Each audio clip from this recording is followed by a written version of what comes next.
Yes, this is the Huddle Breakdown, the podcast that looks at the stats, XG, and performance of Celtic FC. Like a football club in the middle of a transfer saga, we have received tons of tweets since we started asking us to cover this topic in particular, and we're going to do it tonight. We're going to do a deep dive into Scott Brown. You might know Scott Brown. He signed for Celtic in 2007 and has gone on to play, give or take, 400 games for the club. He won 10 Scottish League titles, 6 Scottish Cups, 6 League Cups, and has been in the Scottish Football Team of the Year an astonishing 10 times. But this year, it has been somewhat of a what have you done for me lately type of year for Scott Brown. Father Time spares no men, and it seems that age has finally caught up with Brown. As always, Alan Morrison and Juco James are with me to provide the numbers. Gentlemen, hello. Hello. Hey, guys. So let's get straight into it then, Alan. I'll give you the honours. Thoughts on Scott Brown? I hate to correct you, but he's actually 607 appearances. I think that was league. Okay, got you. No, yeah. I should have been listening better then. But listen, we've been speaking about Scott Brown through my blog, through blogs that James has done, through Twitter for quite a few years actually, and it's got a little bit nasty at times. I think obviously people feel criticism of players. Some people maybe feel it's gone too far. I don't know, or whether it's personal. So listen, Scott Brown is 22 honours and 607 appearances. He's won a trophy every 27 appearances.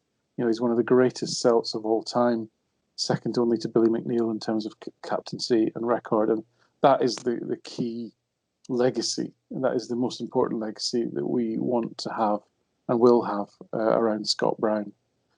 For me personally, I wrote an article in June 2019 called "Growing Old Gracefully." It's on Celtic by Numbers. Look it up.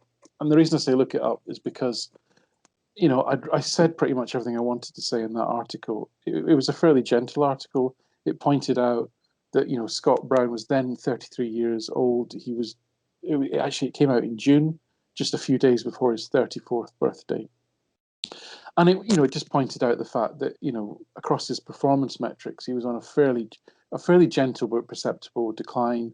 And by the way, Celtic, what are you doing about succession planning? And that was pretty much the thrust of the article. And here we are 2 years later, and I could have written the same article any time over the last 2 years. And that's, for me, if there's a defensiveness or there's a irritation, it's really that fact that for me the club hasn't done enough to really succession plan around this player. So in terms of where we are today, and again, one of my blind spots is I hate repeating myself, so I've not felt the need to repeat this article over and over again over the last 2 years, but I know James has picked up the baton and attacked this from maniacally, some would say, from many different angles, and I'm sure he will continue to do so in this podcast. But what I wanted to do is really, because this isn't a vendetta against Scott Brown, this isn't a personal attack against Scott Brown, this is hopefully a balanced, fact-based assessment of performance, as we always try to do. And I want to really try and bring to life where comments are made about concern about, it's another 90 minutes, it's another key game where Scott Brown is anchoring the midfield. Why is that an issue? I want to really kind of, rather than just talk the talk, is actually walk the walk and show you the data and really bring that to life as to why that's an issue for Celtic. An amazing career, as I've said. Do you know that between the age of 24 and 27, which some might think would be peak years for a midfielder, he only averaged about 35 appearances a season, and this sort of 50 plus appearances per season thing is something that's kicked in the last 4 or 5 years while he's been in his 30s. But really, what we're seeing here, and that is a bit of an oddity, but what we're seeing here, listen, is absolutely natural age-based decline. I don't know how many of you watched the Barcelona PSG game, the Champions League game. Mbappe scored a hat-trick. PSG played an amazing match to destroy what is a team in Barcelona anchored by Piqué, Busquets, and Messi, who are all in their mid-30s now. And as great players as they are, you cannot mask the physical decline that comes to all players, even Messi. Messi at 33 years old is clearly now managing his game and changing the way he plays because of the ravages of age. I've been lucky enough to see Messi in the flesh. I have never seen a pair of legs move as fast as his did. It was literally a blur. It was like the Roadrunner, watching his physical legs move across the pitch. He's 33 years old. He can rarely do that now in games. That's not to say that Messi, we all hate Messi and Messi's rubbish and he should be dropped. It's just that he can't do that anymore. It's just a physical impossibility. And when you're looking at certain positions, a dynamic winger, and a central midfielder, you need that dynamism. You need to be able to react quickly to danger, and therefore age is an issue. Scott Brown is now 35 years old. He will be 36 in June. So to give you some numbers and sort of, again, come back to some facts around this, if I plot Scott Brown's performance data over 4 seasons, there's no falling off a cliff here, right? There's no sort of sudden moment where you think, oh God, his legs have gone, he's absolutely lost it. This is a gradual but perceptible decline. And I'll come to the impact of that in a second. One of the most stark careers that I think we've seen in recent years at Celtic was, Kolo Toure was signed. I think he was 35 years old, and apologies if I'm wrong about that. Rodgers signed him. It was in our continual period of centre-half, injury, players leaving, never having that settled partnership. Kolo Toure came in, and in that season, he not single-handedly, but he certainly guided quite a raw defence through Champions League qualifiers and got Celtic into the group stages. And it was really impressive to see this guy who'd played at the top level, Arsenal, Man City, won all the trophies in England, he played for top teams. And he managed that team basically through that qualifying campaign. And then once we got into the actual group stages itself, Celtic played, I think it was Borussia Mönchengladbach at Celtic Park, and Kolo Toure had the sort of game that, frankly, Duffy has had several of since he's been here, and he literally, his career almost ended on that night. He did play some minutes after that. He did make some appearances after that Borussia game. But in terms of as a meaningful career, it pretty much ended like that, and it was quite incredible. And we've seen Celtic careers not through age end through single performances. I think it was Tyler Blackett that was a kid from Manchester United that we had on loan.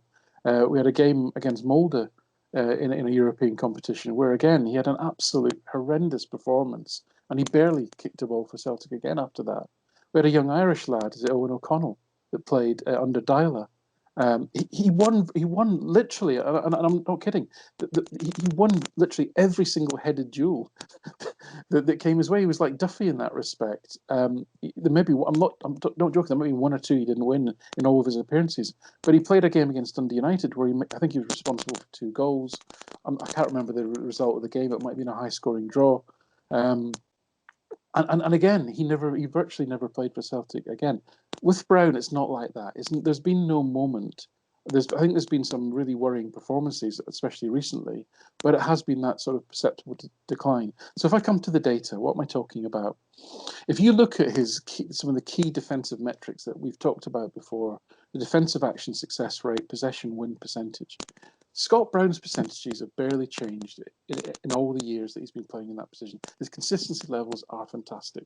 So what's the problem? The problem is it's the volume of defensive actions that has been decreasing. Okay? If I look at number of clearances over 4 years, down 12%. Number of interceptions over 4 years, down 25%. Tackles won, 11%. Tackles lost, 38%. He's just involved in less challenges. Aerial duels won, down 15%. Aerial duels lost, down 31%. He's smart. He's picking his battles. He's not losing as many duels on a percentage basis. He's simply not partaking in as many because he simply hasn't got the legs to get to as many. So what we're talking about here is not a degradation in his effectiveness in challenges, in his effectiveness in making interceptions. It's the fact he simply isn't making the volume that he used to do. If you look at his actual possession stats, in 2017-18, he was involved in 85 possessions events, if you like, during a match. By 2021, that's down to 64. It's a quarter reduction. And I would say that 25% number, that quarter reduction, if I had to really dumb this down, if you look across all of his metrics, that 25% number is probably roughly where he is in terms of lower volume across all of his metrics, and it really does equate to almost like a 5% drop every year. Now, 5% in the context of football metrics is a significant amount. 25% is a very significant amount. We're talking about small margins here, but significant margins. If you look at the things, what's increased, there's two metrics that have increased massively over the last 4 years. One is missed tackles, up 79%. The other is the number of times he's been taken out of the game by forward passes, that packing stat that I've talked about a lot. He's being packed 44% more now than he was three seasons ago. And these are both proxies for reduced pace, reduced dynamism, reduced ability to cover the ground, and therefore snuff out danger. On the wider side, if we look at his creativity, it was never high. But again, things like expected assists, even completed passes, even just the volume of passes that he undertakes, chances created, these things are actually not down very much. But it was never a particularly high base to start from. Mm-hmm. So we're not, the fact that Scott Brown still got roughly the same number of expected secondary assists, which is the pass leading up to the pass that creates the chance, is much the same as it was 3 years ago. That's great, but it's 1.1, 1.2 per game, right? It's not going to make much difference. Scott Brown was never the creative hub for Celtic. So what we're talking about here, in summary, then, is a player who's simply, physical capabilities to do that defensive midfield job have meant that, again, he doesn't glaringly stand out because he's never there or he's never getting some challenges in. He is. And if you look at the last 3 or 4 games, you can see that. He's actually played pretty well after having quite a long time out.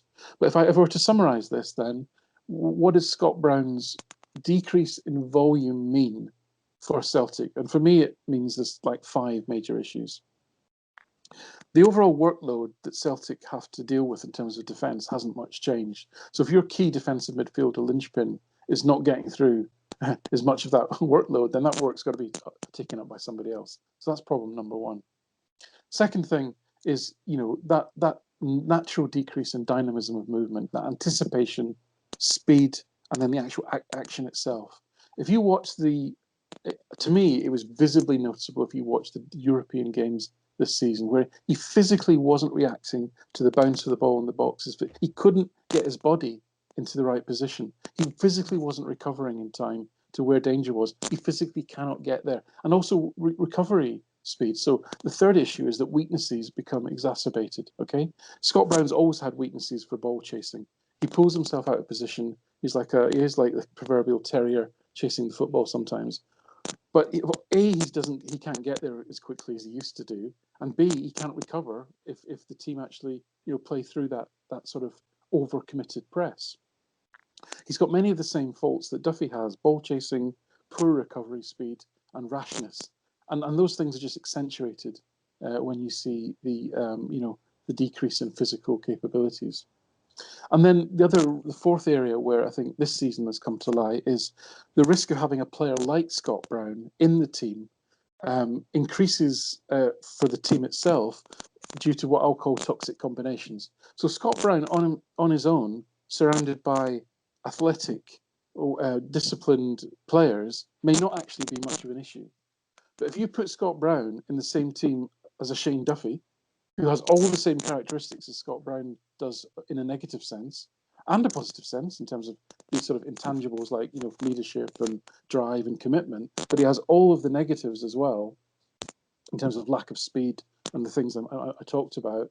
And you add in the fact that Scott Brown as a defensive midfielder is covering a team where both fullbacks, when we had Frimpong and Laxalt, are bombing on at great pace, often at the same time, massively entertaining, but when you've got that positional ill discipline and you're the central midfielder, you need to have preternatural skills of anticipation to predict where the danger is going to come, because it could come anywhere across the pitch when you've got people playing in that way in the same team as you. So there's that sort of toxic combination that we've had this season that has just exacerbated the having a player like Scott Brown at his age in the team. And then the fifth and final major impact that has on the team is more specific impact on others in terms of, and I'm talking here about Callum McGregor. So when Callum McGregor plays with Scott Brown in a 4-2-3-1 type formation, the fact is that McGregor's creativity output it decreases. It's as simple as that. So not only is Scott Brown not a particularly creative player and never particularly was, you're now taking you're now reducing McGregor's creative effectiveness as well, meaning you've taken a third of your attacking effectiveness is kind of deflated.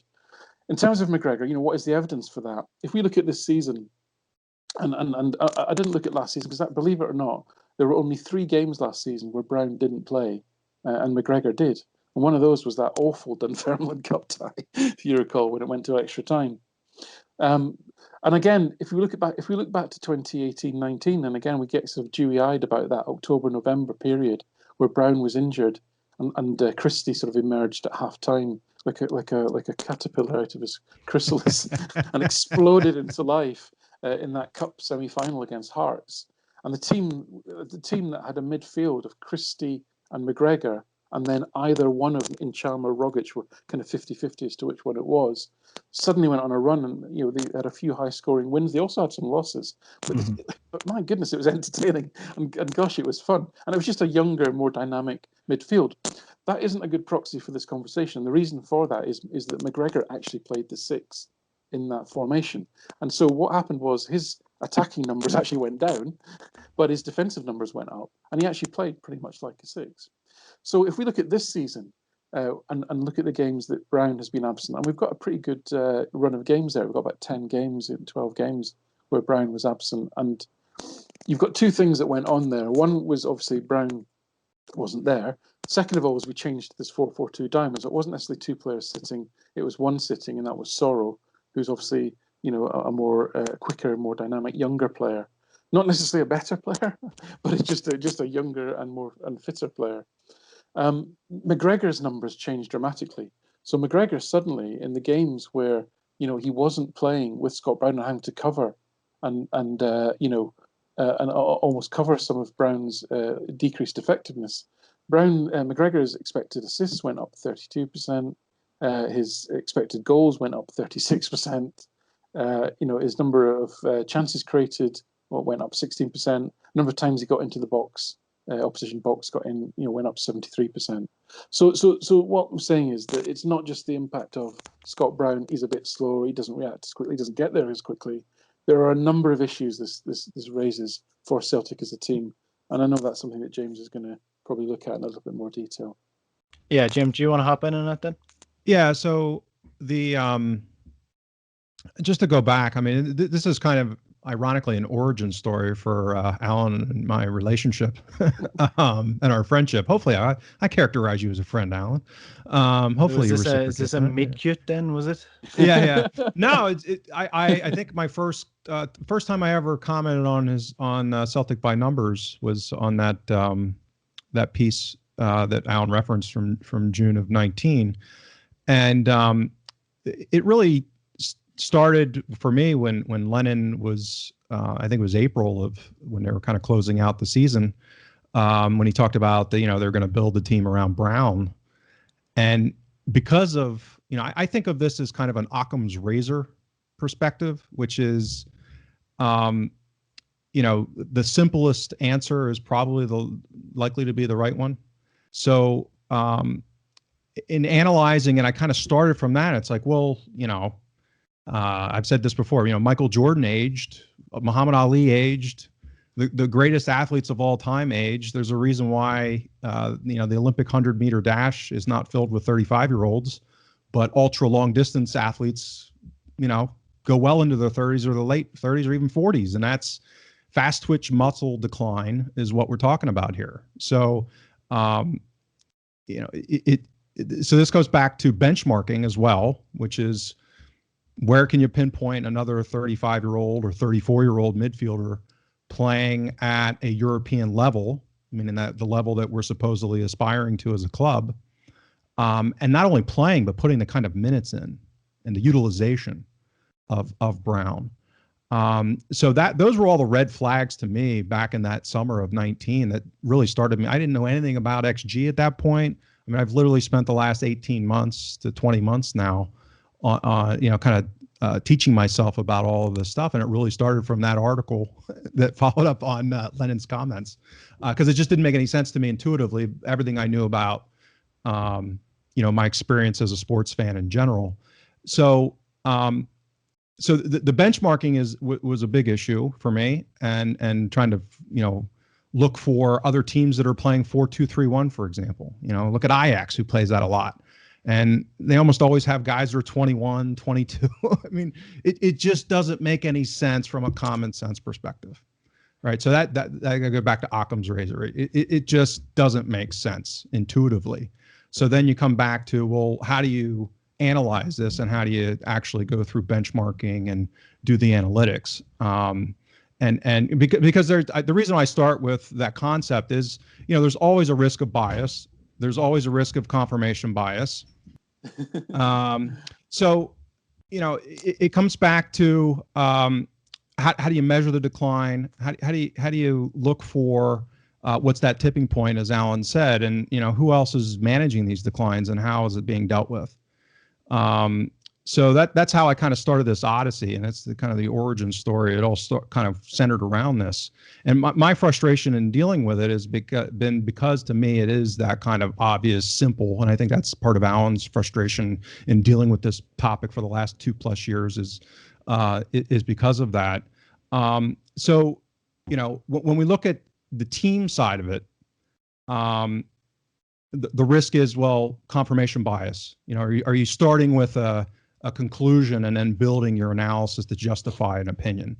And that's a fair criticism. That's inherent to analytics. So that's why I started the way I did in this conversation, is because to me it starts kind of the macro, which is, he shouldn't be playing just based off of common sense, based off of normal age decline, based off of his profile, as Alan said. He's not Pirlo. He's not that deep line playmaker where he might age a little better. And this is the other concept I like to introduce, which is the total value of a player. So you've got the defensive value, you've got the ball progression value, and then you've got the attacking value. And as Alan rightly said, Brown's never really had particularly as he's moved back in his career towards, defensive midfield. His utility, his value on the pitch has been largely one of kind of a battling, ball recovering defensive midfielder. And that 25% decline that Alan's talked about hits at his value, his overall value. So he doesn't have that as Alan rightly, not rightly, but accurately portrayed, his creative stats haven't declined that much, which again fits the profile of an age decline, right? That's the skill. That's a more of a cognitive skill. That's the vision. That's the the ability to see things and to make decisions. So, he didn't have that buffer to help, that cushion. Mm-hmm. He's not 6'3", where he could move back to center back, where maybe he could do that if he was a bigger guy. But what you've seen is, the fast twitch muscles have gone, which is totally normal.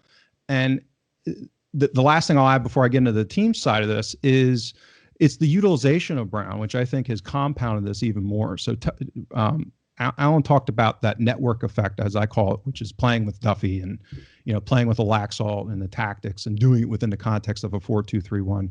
If you look at how Rodgers utilized Brown as a 33-year-old, it's pretty clear in his data that he was not pressing as aggressively as what they'll call counter-pressing stats. And Lennon actually mentioned that recently in the context of the team where, and this goes back to the ability of, there's data and then there's competent analytics. Those are distinct domains. So you can come up with any narrative you want, usually with data, if you, again, have a bias. So I don't doubt that Brown's running stats are comparable. I don't doubt that his counter-pressing stats are actually comparable. I'm sorry? Or even increased. Right. And so that's the problem. So what I think has happened is Brown and his utilization has been trying to do more in an environment where his physical decline, particularly fast twitch physical decline has resulted in him getting caught out more. And that's why I've been harping on it for months now about defensive transitions. And if you look at his proxying data for pressing in the opposition half or the final third of the opposition, those are higher than they were in his last season under Dyla, and about almost 20% higher than they were in that Player of the Year season under Rodgers in 17-18. When if you look at his output, that output was 25% higher than what it is now. And as Alan talked about in those metrics, not running around like a lunatic, right? And I say that tongue in cheek, meaning that because the compounding of some of those negative impulses that he has to ball chase, to try and work harder and do more. And I've been saying this since the fall, is that the problems that Celtic have had have not been effort. It hasn't been trying, players haven't been trying hard enough. In some sense, I see it in the data that they're trying too hard, and they've been pressuring too much and pushing too hard. And that's led to ball chasing, and that's led to positional problems. So if you have a 35-year-old midfielder who's not quick enough anymore, who's out at the opposition's 18-yard box trying to counter press and ball recover and leaving huge gaps in front of Duffy at center back, who's playing a high line, that's how we had a train wreck this past fall. I mean, that's the equation. And that's not Brown's fault. That's not Duffy's fault. That's a structural fault of the club. This is stuff that should not. This is what I started on this campaign, if you want to call it that, a year and a half ago, which is, this is so fundamental and basic that you have to believe in something that is irrational. Like, his leadership qualities are so great that it's going to overcome all of these other issues, which it's just simply it's not true. If that was the case, then 50-year-olds could still be playing, 80-year-olds. I mean, it just, where does that line cross? So one thing that you can play into is, and it sort of ties in with your idea of him chasing. One bonus to having him on the pitch, or having a player that is 35 years old, is obviously the experience and positional awareness. And especially if you're playing midfield for 10 years at the top level, you know what you're doing, you know where you should be, you know where the best positions are, and you know when you're out of position. So you want him to hold his position and not chase, and he should know that, and he should have that in his head. And it does feel like he is almost trying to prove, even to himself, if not to everyone else, that he can still be the dogged midfielder that he once was, where really he should be probably sitting back a little bit and using his intelligence as a player. Well, and let me address that, because I think that's a great comment, and Alan would know this better than I, because he's been doing it longer than I have. But to me, 17-18 to a degree, and then especially 16-17 to a degree, and then especially 17-18, and then the first half of 18-19 are the aberrations of Scott Brown's career. That under Rodgers, again, I've seen this. To me, it's clear in the data that they had kind of a honeymoon period in 16-17 as they were kind of figuring things out, because Rodgers came in and then right into Champions League qualifiers and not a huge preseason to get all of this done. And then 17-18, you see a completely different utilization of Scott Brown, where he is that central six, mostly in a 4-3-3, and his utilization is kind of in the middle of the pitch. He's not running around kind of unsheathed the way he has been this season, and like he did under Dyla in the last season when he played, when he wasn't injured. So you had basically almost a 24 to 36 month period there, and it was an evolution where it was really only 18 months where it was like a clean, rigid, defined. And by that time he was 33 years old, by the way. Yeah. And again, if you think about this from a concentration perspective, you had all of that energy, all of that expertise, and those instincts funneled in a controlled, concentrated way. And that's how partly we excelled in 17-18, particularly in Europe. I mean, that's how we were third in the Champions League group. And we perform, particularly against higher level teams, we were starting to have a better sense of control in midfield. And I remember that season because a lot of my friends would, take the piss out of me for supporting Celtic or whatever. And the usual stick to beat you with would have been Scott Brown and his fake bravado, hard man attitude on the pitch. And people would say that that's all he had. And I continuously said to them in that season, Scott Brown is a completely changed player this year because his role was completely different to anything that I had seen him doing. And he was excelling in it. Right. I'm sorry, Alan, so again, credit to Scott Brown. He got off a path of a decline curve that probably Lee Griffiths is on presently, which is you hit 30. If you're not taking care of yourself, if you're not the 24/7 athlete as Dyla tried to bring in and Rodgers certainly tried to keep installed at Celtic, decline curves are different for different people. And if you're not taking care of yourself the same way, and Brown certainly, by all reports, kind of found a new path under Rodgers. And, he deserves immense credit for that. His output went up tremendously under Rodgers. Even with his decline, a lot of the stuff that I look at, he's back basically close to where he was under Dyla in some of his metrics. So he was kind of in his late 20s and 30s, and then he actually got better into his early 30s. So he deserves immense credit for that. But that's not sustainable. And even at 33, Rodgers was managing that decline, in a physical decline, in a way that focused that energy, in my view. And what we've done now is we've taken, a time machine and his utilization in a system, 4-2-3-1. As I go back to, teams that play that almost always have guys in their early 20s for a reason. That it just compounded all these problems, our lopsided leftness, the impact on McGregor, all of these things, and it's a chain reaction. So I just wanted to touch on that because the credit's there too. Like he had a higher cliff to come down off of because of what he did, and Rodgers deserves credit and his analytics team for focusing that talent in a productive way. But that's not been happening the last 18 months.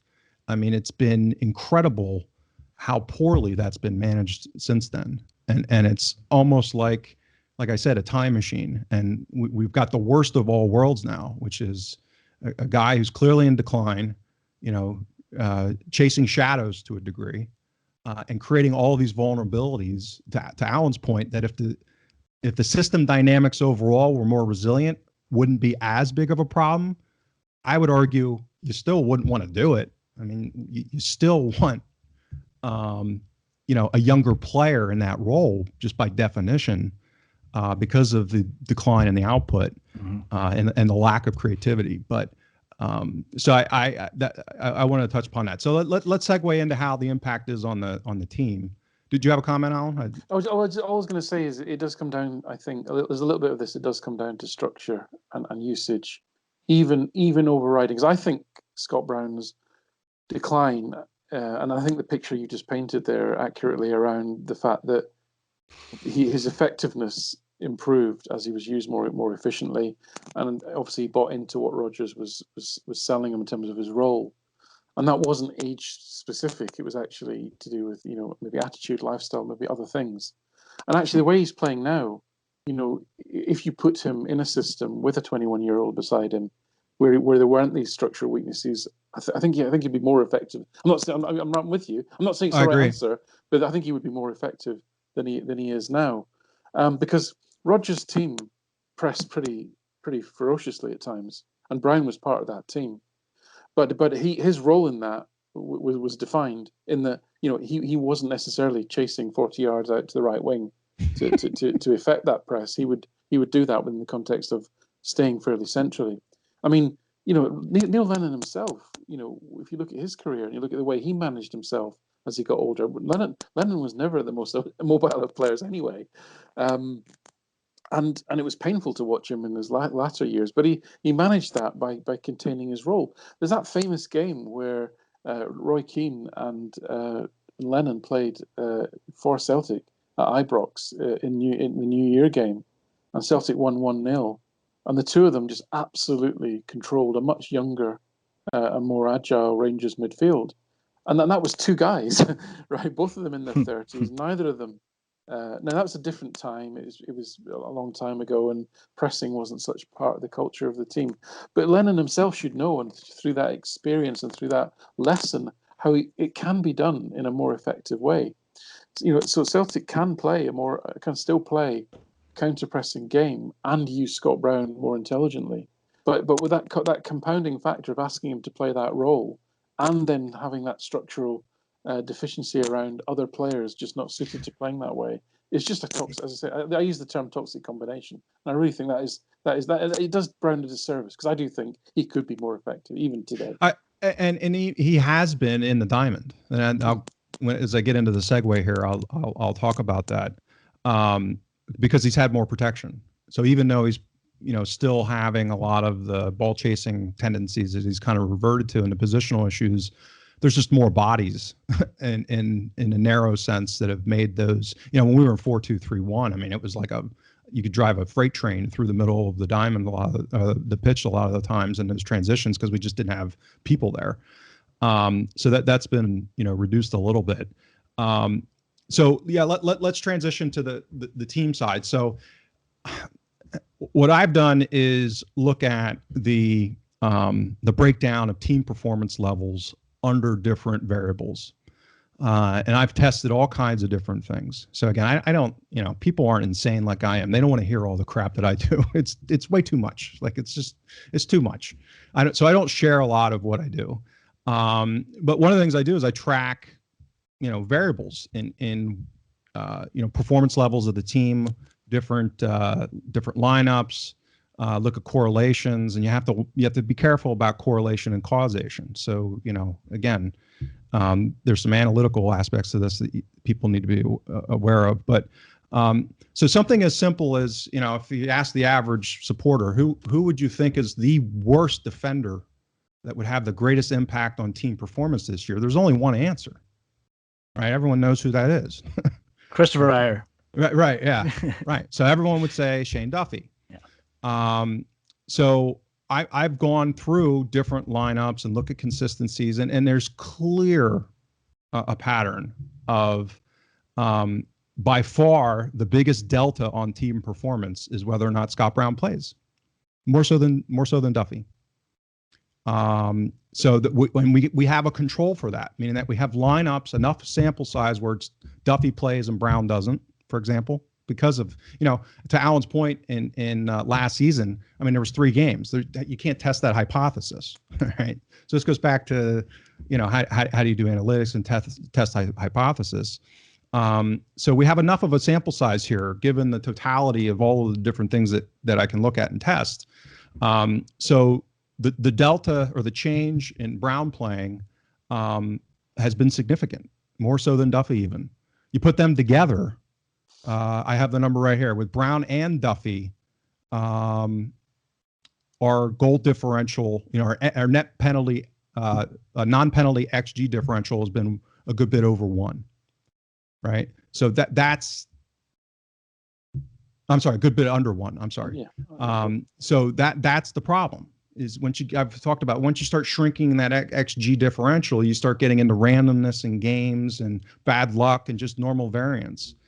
So us dropping points with those two playing makes sense. I tested for Laxalt, another one who had, again, Laxalt's had a rough time to a large degree. He came in when the fixture list was pretty tough, right? So again, strength of opponent you need to be considerate of. This is something to keep in mind with Taylor, who hasn't faced as nearly as difficult of opponents. I tested for that. Well, again, where's the delta with Laxalt? Did he play with Brown or not? So in games where Laxalt didn't play with Brown, the team's defending, XG concessions about 0.6, 0.5 in that area. So then if I test for Soro, and I look at Soro's time in playing in place of Brown, that's the iteration where the team's overall performance levels have been reliably and consistently strong, and to a level comparable to last season. And to Alan's point, I don't think Soro's necessarily a great player for sure. He looks competent. I mean, he's a £2 million player from a mid-table Israeli team, right? So we're not talking about Conte here. I like him. I mean, I think he's a fun player to watch, but we're not talking about an elite player. And this goes back to this issue of Alan's criticism of transition. If Scott Brown was the most important player at the team and he's aging, how is it that we only spent, a total of £4 million on Kouassi and Soro as the replacements? Excuse my French, as I like to say. How the hell did we not spend 7, 8, 9 million on a legit, proper replacement? And try and turn Beaton into a centre half who could actually do that role quite competently also. Competently, right, exactly. I'm looking for competence here, as I said. Well, and that's what Soro's bringing, I think. Yeah, I wasn't eulogizing about Welsh. He's merely competent, and that's such a step forward. Well, right, and that's where we've been, which is the structural issues with the lineup. If you look at, I think it's 10 league games now after yesterday that Soro's played in. If you look at those 10 games, I have basically the XG non-penalty XG differential is like 1.6. Right, that's up towards what we had last season. Right, those lineups he's played, I think, in those 10 games with 8 different iterations of center back and keeper pairings. So it's not as if you've had some consistent back 4 or back 5 that Soro's been playing in front of. It's not Foster Julian Ayer, is it? No. He's had Beaton Duffy. He's had all iterations of in behind him. He's had Hazard. He's had Bain. He's had Barkas. Right. So this goes back to, how do you identify the variables that are actually impacting things? So the other thing that I did is, okay, well, that's just the team level. That XG is not an end-all, be-all measure of anything. It's one stat within a toolkit of many things that we can look at.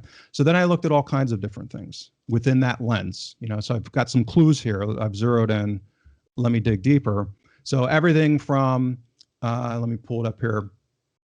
So everything from entries into the box for our team and conceded. Touches in the box for us, touches conceded in the box against. If you look at these, they all have a similar framework and decline, and these are all separate. Alan did his work separately than me. These are different metrics, a lot of them. They all show this similar framework between games that Brown's played, and this is on Soro, not the Soro-Brown delta versus what the impact on McGregor has been, right? Which I think are related, by the way. Those are probably highly correlated. But so, for example, the passes per defensive action that other teams have against us, right? Which is a proxy for them. Are they going to get up on our grill? Are they scared of us? And they like we ripped apart Aberdeen a little bit in the first half yesterday, and then they started to back off a little bit after Turnbull's goal a little bit. So the pressing intensity of getting really forward because we punched them in the nose. That's natural. Well, that number is when Soro's playing is almost 21, and when Brown's playing, now this is just in the diamond. Again, now this is Brown in the diamond, so kind of the best version of Brown this season. Passes per defensive action is just over 13. That number of 13, that's not a team that's feared, right? When we're in Europe playing a really good team, 20 is kind of a number that, and Alan probably knows this, you get up in around a 20, some of them even get a 25 or even 30, where teams that you're like, if we press these guys, they're going to absolutely rip us apart. It's a kind of a fear factor gauge. So our pressing is actually similar under both of them. So again, we get back to this issue. Brown's intensity of pressing is comparable to a 22-year-old Soro. Does that make sense? If you look at their number of tackles and recoveries, the ball recoveries they make in the opposition half, they're comparable. Does that make sense? No, it shouldn't make sense because Brown's a 35-year-old guy who's, a lot slower in quickness. And just to sort of build on that, what I mean by that is it's not like, oh, but Scott Brown's defying nature here. There's collateral issues because of that, because he is now chasing and pressing so hard, and guess what? He can't recover as quickly. Hence, the passing per defensive action goes up. Yeah, and that's what the number of chances conceded to breakaways goes up. I think a good example of that was against Aberdeen, because Sorrow give the ball away a good few times against Aberdeen, but he was able to get back straight away and get that ball back, and especially as well from corners coming into the box. Once that ball is headed away by a Celtic defender, Sorrow is right up in the opponent's face straight away. Brown can't do that. He tries to do it, but he just can't get there as quickly. Well, and I think if you watch Sorrow play, he looks more like a natural 6, meaning that his impulse, and I've heard it repeatedly, Lennon yelling at him to go press, to get him forward. So I think, and if you look at a guy, I did a piece on Alan's site, actually, on Celtic by Numbers, when we first signed Sorrow, looking at his tenure in Israel. And he basically played mostly in a 5-4-1, on a counterattacking team. So he was sitting deep a lot, sitting back a lot. So, and yesterday, to your point, and it was a perfect example, on one of those forays that he made into the attacking third and lost possession, I noted it because it was so distinct and different than what Brown would do. He just let the guy have the ball and he dropped off, right? The guy was, 90 yards away from goal in the corner near his own 18 towards the sideline. And rather than chase that and get out of position, he backed off. And then we recovered the ball as they recycled, because we had positional dominance at that point. Then, we had basically a trapezoid of players then closing that in and closing, shutting down passing lanes. So, that's a perfect example of a situation where he very easily could have chased that down and gotten himself out of position and then opening up the middle. So, I think when I go through all of these metrics, it's been better under the diamond for the team when Brown's played, because I think he's been less exposed. He hasn't had Duffy for the most part behind him. I think one or two of those games now in the run, Duffy's played when Welsh was out. So, it comes back to the what coulda, shoulda at this point. And as we head into next season, it shouldn't even be a discussion. I mean, in my view, it shouldn't have been a discussion coming into this year. My thesis in all of this when I started 18 months ago or 19 months ago was that I thought that the transfer window and bringing Forster back with an upgrade at Brown's position last season, 1920 season, meant that we could have had a legit European team. Mm-hmm. And it's always difficult to get into the scenario that you don't know about. We can't know for sure, but I think if we would have had a legit European level 6 in that side, and that was my frustration, because you look at Cluj, you look at Copenhagen, a lot of the problems that we had defensively last season were not as bad as this season because we had Ayer and we had Duffy, we had a sounder foundation. But they were in transition. This is not something that just emerged onto the scene. It was systemic in 1920 season. It just got exposed less because of how good the players were around them. The system was better around them. And he was a year younger. We didn't play a number of teams that were at a level that would expose it, as we normally don't. So in the games against good teams that could expose it, they did. And that's where Forster, we've talked about on prior shows, covered up some of that. The Cup final, the Lazio wins, where, they really carved us open. Even Rennes did it at times in midfield. Oh, those different stats that I talked about at the beginning, actually, that's a fair comment. If you look at the kind of trend, then, you've got this sort of 25% decline across all these defensive metrics like that. But actually, the real sort of trend, if you like, rather than the sort of not the real trend, the real picture, not the trend, is actually down, and then last season was actually a little bit of a rise again in his performance levels in that regard. And I think, you know, the explanation for that, as James rightly says, is you put James within that structure of, you know, Ayer, Julian, Forster behind him, then, you know, you've got a better foundation.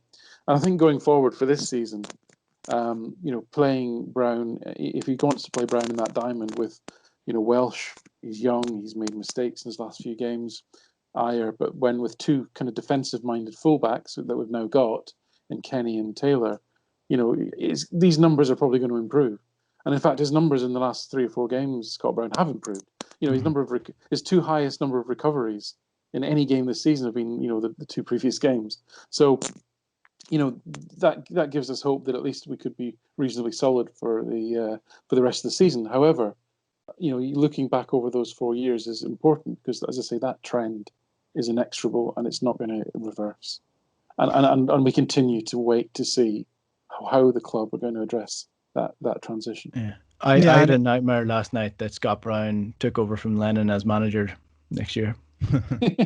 Well, that's a separate issue, but that's where, you know, there's two sides of this. When I talk about goal differential or XG differential, non-penalty XG differential, I think I have it here. Soro in the diamond, again, non-penalty XG is a good bit over 2, whereas with Brown, I think it's Brown with diamonds like 177. I'm sorry, 171. And if you look at ball progressions per minute, you know, again, kind of a quickness, how quickly does the ball get moved? Because actually Brown touches the ball more than Soro when they're playing. So again, is that a deference because he's the captain? I don't know, because he's not moving as much as Soro and getting into open spaces. So, you know, he maybe drops deeper a little bit more. It probably means that the likes of McGregor and Christie are touching the ball more. They are. That's actually the data too, Alan.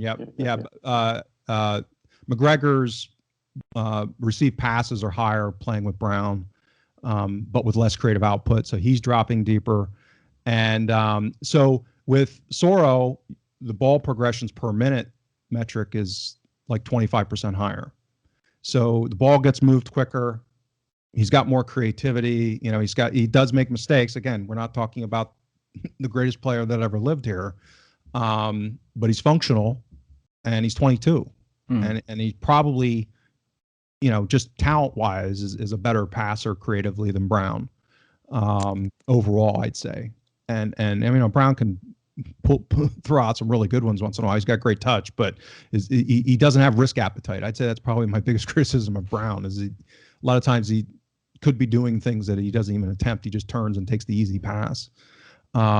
So, you know, that's another aspect where you're getting, it's not just the defending side, it's the ball progression and the creative side that gets impacted. So this goes back to, I mean, it's almost, you know, a 60% increase in XG conceded with Brown playing versus Soro. And that's, you know, again, all of the supposed strengths that people would put forth about Brown. The irony is that his playing has made the defensive performance of the team weaker than any other aspect. And again, all these other things just compounding on top of that. So, you know, for the rest of the season, I mean, to be honest, I haven't been worked up about any of this for a while now. I've just been resigned to it.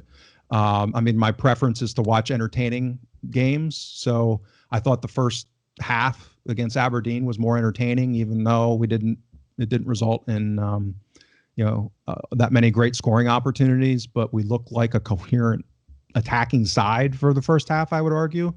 Something changed after that. We don't talk about that on this, but that's my preference. I don't think we'll get that if Brown plays for the most part. But I'm not going to get worked up about it. You know, if we, you know, I've been a bit of a prick about this at times, and when I was angry about it in the fall, when, you know, I was worried about this and I thought it legitimately could be part of jeopardizing 10 in a row. You know, I talked about, you know, are we going for 10 in a row here, or is this a testimonial season for Scott Brown? I mean, that's because I was angry. At this point, I don't really care. You know, if we want to let Brown play the next 9 games or whatever it is, fine. You know what I mean? At this point, it's largely doesn't matter that much. I don't think Soro's the greatest thing that needs developed, and he's the answer necessarily for the next 10 years at that position or anything, or he's not. I don't think he's going to get sold for 20 million, anything like that. So, you know. Yeah, I think I'm kind of in the same boat as that, because the likes of Oz and Edward, obviously, he isn't playing as good as we would, or as good as we've seen from Odds and Edward. But at the end of the day, he's not going to be there next season. So whether he plays well or not doesn't really affect Celtic all that much. Same with Christopher Ayer, who's absolutely excelling at the minute. Is he going to be at the club next year? Probably not. So the likes of Scott Brown as well, he's on his final year's contract. He does have a year to extend that if he wants to, but he's not the future of the club. And I think I would be more upset if there was a new manager in and the rebuild had already begun. But the rebuild has not begun, because Neil Lennon is still in charge of Celtic, so it can't possibly begin with him still at the helm. So I'm happy to see Scott Brown play for the rest of the season, as long as his performances stay at the same level as they've been the last couple of weeks. But the problems I had was when Celtic were competing for things and he was playing, because they were clearly playing to a lesser standard. In layman's terms, and this is probably too broad of a question to answer on the spot, what standard of player would you say we're getting off Scott Brown at the minute, Alan? Like, in terms of his quality and his output, is he like, would he still be a decent enough player for Hibs? So, I mean, I'm going to defer to James, only because James has actually specifically done work on this particular topic in terms of benchmarking Brown. Where is Brown? If you were to look at Europa League population of defensive midfielders, where would Brown sit in that population, and where would Brown sit within a population of SPFL defensive midfielders? And I'd only be stealing James's own work if I went any further. Yeah, I think he's probably again, because to put this in perspective, I mean, his ball progression output is lower than Gary Dicker's, right? And has been. I mean, that's not. Are we like Gary Dicker? But we right. Gary Dicker has been a solid SPFL player, and I think Brown's better than Dicker still overall, but he's closer to Dicker than he is a Europa League midfielder, and nowhere in the neighborhood of Champions League. I mean, that part of me. I mean, the idea of us having qualified for Champions League this season and gone up against some of these teams with Brown and midfield, which retrospectively 100% would have happened. It could have been embarrassing. I mean, we got embarrassed by Sparta Prague, and that's the underlying performance data of those 2 games were worse than either of the hidings we took under Rodgers against Barcelona or PSG. So imagine going up against PSG. Yeah. Ferencváros were in PSG's group, weren't they? I don't remember. Yeah, I don't know. I think they were definitely in a very. I think it was. No, sorry. PSG were in Man United's group. So Ferencváros, I think, were in Barcelona's group, along with Juventus. And I think they scored. I think they lost 3-1 in Barcelona. But to be honest with you, that Barcelona team and the structural weaknesses on that side, we could have had a 5-4 against them. Yeah, and that's again, you look at a Juventus, you look at a Barcelona now. I mean, the delineation of clubs that have modernized and that are modernizing versus those that have not, or those that have paid lip service to do it, but then aren't run culturally with that in mind. Barcelona is a perfect example where they have poured immense resources into saying they've modernized and then not making any decisions using modern analytics to build their team or to run their team. So, you can pretty much see the clubs in Europe now, even within the elite, that have been doing a good job at this, or even a serviceable job. And Barcelona's in for a long rebuild here. Juventus might be on the other side of the slope too. They have a lot of, rebuilding that needs to get done. And that's why we're doing this to a degree, is to bring these topics to the fore and hopefully under the new regime, Celtic's going to leap forward here and not only invest in analytics, but hopefully ingrain it in the culture and use it, because that's ultimately it's a big waste if you spend all that money and you bring people in that are talented and then you don't listen to them. Yeah.